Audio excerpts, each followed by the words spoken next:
Hello guys. Welcome to Top Anime Sensei. This video is the continuation video after Unplanned Trip, so if you have not watched it, then please watch it. The link is in the description. And please check out my second channel Anime Sum Up for the amazing recaps of different anime.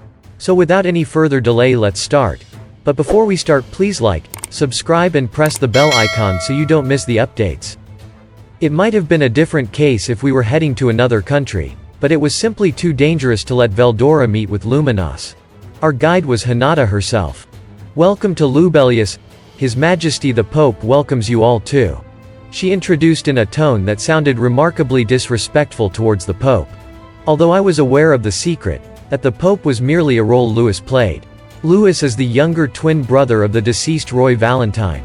This was highly classified information. Obviously, I couldn't tell the children, nor could we tell the members of the band. I gave an improvised response and confirmed our later schedule with Hinata. Tonight, we will be hosting a banquet to welcome everyone. Tomorrow, we will invite you all to complete sound checks. The following day is scheduled for rehearsal, and the concert will take place in 3 days' time. Later that night, I heard the door being gently rapped on.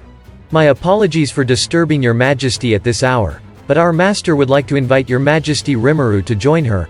Is it convenient for you to convene? Someone ran up to me almost silently. It was one of the attendants that served Luminos. Although I was under the impression that Luminos would not show herself this time, the attendant's presence suggested that she intended to meet me. I accepted the invitation without hesitation. I only brought Xian and Diablo along, and we had the maid guide us to the venue. Long time no see, Rimuru. I see you did not bring that evil dragon with you. That's commendable. I figured that the evil dragon was referring to Veldora. Considering all the bad stuff that guy caused in the past, Luminos definitely had a right to call him that, but I thought she was being a little too harsh. Nevertheless, it was none of my business. Indeed, it's been a long time. Obviously, I wouldn't bring him along. That guy's a walking troublemaker. Letting him come to an event such as this would only give me a headache. Kukuku, so you do understand. With just a short exchange, I suddenly got the feeling that Luminos and I had a lot in common. It turned out Veldora could be useful on occasion. 3 people, including Luminos, were waiting for me in this opulent room.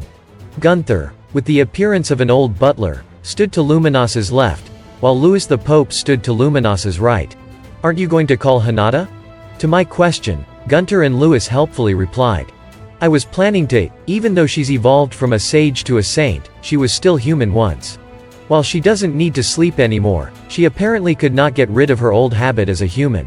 I went to call her, but she mentioned something about how insufficient sleep would be bad for skin, and some other bizarre things. Indeed, it was already past midnight, which explained why they didn't drag Hinata along. As I was going to take their word for it, Luminos cracked a small smile and told me something unexpected. Her bodily structure has evolved close to that of a spiritual life form, so there's no way her skin could get worse. But Hinata does require sleep. Even though she's a saint now, her body is still the same as when she was human.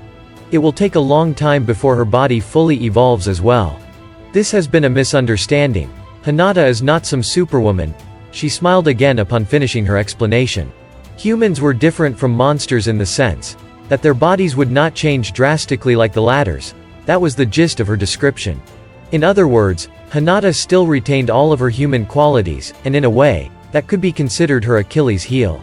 I noticed the way monsters evolved was quite beyond common sense too. Incidentally, this went without saying, but Diablo didn't need any sleep either. And while Xian still required some rest, she only needed 3 hours each time. She could also go without sleep for more than 7 days straight. Benimaru and Soy were the same, which was perhaps a sign that monsters had stronger adaptability to different environments. If Hinata wasn't here, I just had to accept it. As the one being invited, it wasn't something I should be worrying about anyway. In that case, I have a gift for you guys. This is a new dish made by Shuna and Yoshida-san, a brandy apple pound cake. Since Hinata missed out on my donation of this delicious dessert, she would no doubt complain. But snacking on sweets at night was probably bad for her beauty. Hinata enjoyed eating this type of stuff, but since she was oblivious to this fact, she would not have hesitated for a single moment to eat it.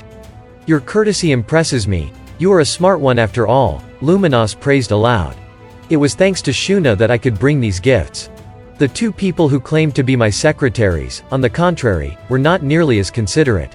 Diablo was definitely the most careful when it came to behaving around me, but he didn't seem to focus on anything else. A lot of the time, it was like those two had a screw loose somewhere. Putting that aside for now, I asked, right, so why did you call me here? I was deliberating over whether I should tell you this or not, but now I've decided to share this information with you. Granbell has been planning something sinister. I am looking forward to the concert in 3 days and don't want anyone to get in the way. That's why I want your help. She cut to the chase without skipping a beat. Shouldn't you stop eating cake when discussing something serious like this? I really should have mentioned this to her. Sheehan nodded as if she had a clue of what was going on, yet my intuition immediately told me otherwise. Diablo was giving off an "it's none of my concern" vibe, probably thinking along the lines of, just kill the enemies when they come. Well, to be honest, I felt awfully conflicted. It might be a different case, had this land been under my administration, but this was another person's entire nation. Along with some demons, I did not want to stir things up too much. That was why, if it's something so important, shouldn't you call Hinata? Indeed, this was the time for Hinata to shine. Compared to us, who were merely guests here, she was more qualified to uphold the security of this nation.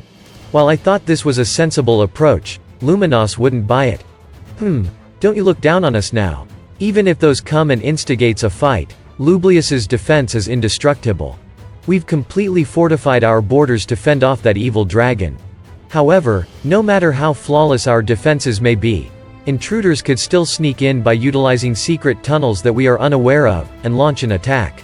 I could see glimpses of her confidence from what she had said. The city was an iron fortress even against an entire army.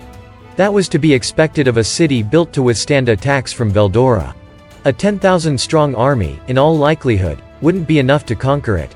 Even so, this was not what Luminos was worried about. Secret tunnels that even you don't know about, right?